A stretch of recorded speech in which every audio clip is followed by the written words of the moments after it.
검찰총장 직무대행이 아침에 출근길에 얘기하겠습니다. 항소 포기 파장 이렇게 클 줄은 몰랐다. 거치 나라고 용 빼는 재주 있겠나. 용 빼는 재주. 어떤 재주가 용 빼는 재주예요? 아 이러고도 자리에 붙어 있는 재주 있잖아요. 그러니까요. 알면서 왜 물어? 자꾸 그런 투예요. 그러니까요. 아니, 나는 근데 샌드위치야. 예전에 그렇죠. 보면 조국 장관 시절에 조국 같은 분은 그런 용 빼는 재주가 있었잖아요. 맞아요. 한참을 버텼잖아요. 맞습니다. 근데 그런 조국 장관 같은 용 빼는 재주는 나는 없는 것 같다. 그러니까 그만둔다는 얘기 같죠? 그렇죠. 예, 예. 근데 그러니까 예. 이게 지금 조선일보하고 아침에 통화를 했다고 그러는데 네. 이렇게 파장이 클 줄 몰랐다. 용 빼는 재주가 있겠는 이 말은 뭐냐? 야 위에서는 용산하고 법무부가 찍어 누르지 아래에는 후배들이 들고 일어서지. 네. 나보고 어쩌란 말이야. 맞습니다. 뭐 이런 느낌이 팍 와요. 맞습니다. 그리고 또 이 그 총장 대행이면 우리는 굉장히 무서운 사람이다. 뭐 이런 느낌이 드는데 이분의 워딩은 상당히 좀 순박한 점이 있어요. 아니 검찰 해체한다고 그러는데 뭐 용산 눈치도 보고 우리 그래야 되지 않겠니? 막 이런 식으로 후배를 이제 설득한 것이 이제 리크가 된 거잖아요. 이 사람이 중앙지검장하고 연수원 동기예요. 네. 그러니까 아마 사석에서 너나들이 할 거예요. 네. 이 저 나이도 똑같더라고요 보니까. 나이는 조금 더 많. 좀 차관 많은가요? 차관도 동기고 법무부 차관도 동기고 좀 다 동기예요. 다 일대가 다 고만고만한 똑같아요. 거예요. 그러니까 예, 예. 이게 뭐랄까 권위가 생길 수가 없는 그렇죠. 그런 위치이기도 해요. 자, 사실은. 지금 이거는 뭐 어떤 분들은 이렇게 말씀을 합니다. 이게 지금 그렇게 큰 충격처럼 안 보일 수도 있다. 일반인들 보기에는. 그러나 이것은 지금 당장은 아니더라도 지지율이 휘청거리는 순간 거의 정권을 넘겨버리는 엄청난 파장이 될 수가 있다. 그럼요. 그리고 심지어 그 위기를 넘기더라도 이 관련자들은 사법 처리를 피할 수 없을 것이다. 그 어제도 전해드렸지만 네. 비교적 중립적이라고 볼 수 있는 네. 이기인 개혁신당 사무총장도 네. 이 정권이 김현지 실장 때문에 그런 뭐 변곡점 뭐 네. 내려갈 줄 알았는데 이 사건 항소 포기로 내려갈 것 같다. 네. 그렇게 아주 그 빨간불 경고등을 켰고 사실 조갑재 대표도 비교적 잘하는 건 잘한다고 이 정부에 대해서 해오셨잖아요. 근데 그 조갑재 대표도 이거 지시한 사람 감옥 안 가면 대통령한테 가지고 완전히 큰 불이 튈 수 있다라고 아주 강하게 경고등을. 그렇지. 근데 이제 저는 거기서 대통령한테 불이 튈 수 있다. 이 사건의 그럼 주체가 누구이냐를 대통령은 아니다라는 전제를 지금 깔고 얘기를 하시는 건데 네. 이번 사태에서 밝혀져야 되는 부분 하나가 이것이 이재명 대통령의 의중인가 아닌가는 굉장히 중요한 사안이잖아요. 그게 핵심이죠. 핵심이죠. 그게 핵심인데 지금은 다 이제 전제를 대통령은 몰랐을 것이고 뭐 법무부에서 용산에서 뭐 이런 식으로 얘기가 나오는데 요 노대행의 발언들을 잘 이제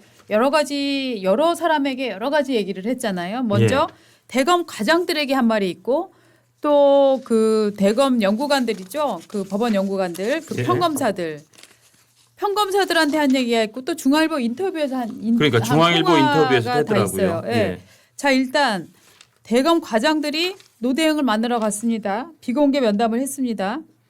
자 하루 이틀만 시간을 좀 줘. 그 사이에 내가 정리를 할게. 이게 이제 제가 반말로 임의를 합니다. 법무부 차관이 항소에 대한 우려를 전달해 몇 개의 선택지를 제시를 했어. 선택지는 모두 사실상 항소 포기를 요구하는 내용이라 나도 어쩔 수 없었어라고 이제 말을 한 거예요. 그러니까 저 요 대목을 재밌게 읽었는데, 네. 그러니까 이거는 좀 이를테면 이런 거예요. 법무부 차관이 노만석 총장 대행한테 네. 전화를 한 거죠. 큰일 났습니다. 지금 이거 항소 몇 가지 가능 선택지가 있어요. 자 고심 끝에 항소 포기하시든지, 흔쾌하게 항소 포기하시든지, 장고 끝에 항소 포기하시든지, 총장 직권으로 항소 포기하시든지 네 가지 선택지가 있는데 이 중에 하나 고르셔야 돼요. 뭐 이랬다는 거예요. 이를테면. 네. 그러니까 사실상 네. 항소 포기 안 하면 이거 도륙 납니다. 네. 이거 큰일 나요. 네. 우리 알잖아요. 이거를 듣고 아마 노만석도 그랬어도 거기에 좀 더 적극적으로 총장 대행으로서 한 거였으면 왜냐하면 이건 결정은 총장이 하는 거니까. 요 네. 옵션은 여러 가지인 것처럼 보이지만 보이지만 결론은 항소 포기였다. 네. 용 빼는 재주 없겠네. 그다음에 이제 그 또 대검 연구관 한 10명이 입장문을 들고 이제 찾아갔다는 그렇죠. 겁니다. 그 사람들은 선배님 나오셔야 평검사입니다. 되겠습니다. 예. 원래 그 대검의 연구관들이 네. 그 평검사들이면 네. 집에 양은 대검 차장이고 총장 직무대행이죠. 네. 원래는 진짜 네. 정말 뭐 한 군인으로 치면 소령 중령 이런 사람들이 참모 총장님 그렇지. 이런 분이에요. 그렇지. 평소에는 함부로 이렇게 얼굴도 보고 그렇지. 하는 사람인데 찾아가서 이 뭐 하시는 겁니까라고 이제 다 그치. 분석까지 예, 예. 따지니까 예. 그 대행이라는 사람이 극적극적하면서 예. 나도 너무 힘들어. 야 고심 끝에 항소 포기, 흔쾌하게 항소 포기, 장고 끝에 항소 포기, 총장 직권을 항소 포기, 넷 중에 하나 고르라고 안 하면 큰일 난데도 어떡하니? 뭐 이런 얘기를 그 한참 후배들을 대고 했다는 거 그 그러니까. 모습도 생각하면 정말 아마 모든 검사들이 되게 얼굴이 낯뜨거워질 네. 것 같아요. 평상시에는 회식 자리에서 술 따라주면은 무릎으로 달려와가지고 두 손으로 술잔 받았을 그러니까. 아, 참. 이제 여기에서 나온 워딩을 보면은 검찰이 처한 어려운 상황이나 용산 법무부와의 관계를 생각해 따라야 했다. 서울중앙지검장에게 재검토를 지시했고 서울중앙지검장이 항소하지 않기로 결정을 한 거다. 나도 너무 힘들어. 그게 네. 결국은 그러니까 이번 사태에 기름을 부었다라고 네. 한국일보가 제목을 뽑았더라고요. 예. 그게 저는 핵심을 찔렀다고 보는데 그 기름을 부었다는 게 뭐냐면은 정성호 장관이 이제 막 이렇게 이제 덮고 넘어가려고 하는 네, 거예요. 그런데 여기에다 대고 용산과 법무부의 관계를 생각하지 않을 수 없다. 그렇죠. 법무부 의견을 참고했다 해서 한 발 더 나간 거예요. 그 중앙일보하고 통화를 했던 것 같아요. 그러니까 네. 중앙일보 통화에서도 그 얘기를 했고 그 검찰 대검 연구관들하고 그 평검사도 왔을 때도 그런 그때 뉘앙스 얘기한 또 게 하고. 이렇게 언론을 통해서 전해지기도 그렇지. 했고. 예. 근데 두 가지가 거의 일치해요. 이거잖아요. 법무부 장관 누구야? 정성호잖아. 정성호가 이재명과 어떤 관계야? 뭐 이런 설명인 거잖아요, 그렇죠. 지금. 그거를 네. 버전을 지금 네. 이제 우리가 알아듣기 쉽게 하면은 네. 야 너희도 알고 나도 알잖아. 왜 따져 묻기를 네. 그 용산 내가 눈치 안 볼 수 있어? 용산 눈치 안 보면은 내년 10월이 아니라 내년 봄에 검찰 다 없어질지도 몰라. 뭐 이를테면 네. 이를테면 그럴 수 그런 예. 그런 뉘앙스인 거죠. 그리고 나아가서 본인이 어떻게 보면 한 자락쯤 뭐 지금은 부인하지만 대통령실 측으로부터도 어떤 압력이 뭐 이를테면 쿠션을 타고 들어왔다는 얘기도 나중에 혹시 밝힐지 모르기 위해서 한 자락 이렇게 슬쩍 걸쳐뒀다는 생각도 들어요. 왜냐하면 절대 그냥 저 법무부에서 차관한테 한두 마디 듣고 이런 결정을 내리지는 않았을 당연하죠. 거란 말입니다. 이게요. 그러면은 그래 내가 뭔가 하나 지금 깔 수 있는 카드가 있어 이런 뜻이에요.